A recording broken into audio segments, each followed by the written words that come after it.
coaching tips. And as you can see from this diagram, it's very easy to think about the skills of effective coaching. It starts here in the middle. What we've observed in watching good coaches is their unusual ability to create support and build a positive, trusting, respectful relationship.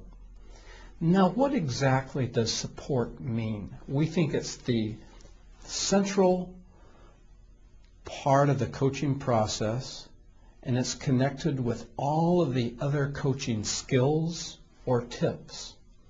Support basically means this very simply. One, the coach must gather ideas, information, insights, and suggestions from the person you're coaching. It's simply a matter of being inclusive and involving people whenever you introduce a topic that you want to coach about.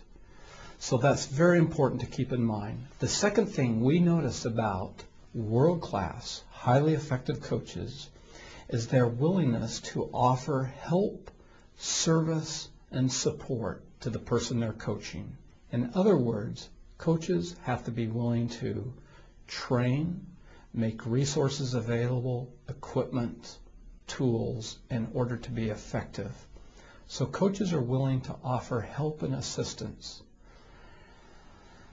The next thing that we noticed about effective coaches and the way they support is their willingness to understand the problems, the challenges, the obstacles people face. In other words, they're very empathetic. They're also very able to recognize the value and the contribution that others play in the organization. Now, the thing about the world-class coaches that we saw that we do not see with many other coaches, leaders, or managers is their ability to speak about this, to talk about it, and to actually do those kind of things. They give recognition. They make themselves available, and they always try to draw out ideas from others when they coach people. The other thing that we noticed about these great world-class coaches is their ability to listen. Sometimes people call them coaches with big ears. In other words, they try to listen, draw out ideas, and not dominate the conversation. Now, the fact of the matter is, the best world-class coaches do talk. They talk sometimes quite a bit, more than I expected. I expected the world-class coaches might talk 30 or 40% of the time and let the other person talk a majority of the time. Well, the fact of the matter is, from the observations we've done, we've noticed that the world-class coaches talk about 55% of the time, just a little bit more than half, which is kind of interesting.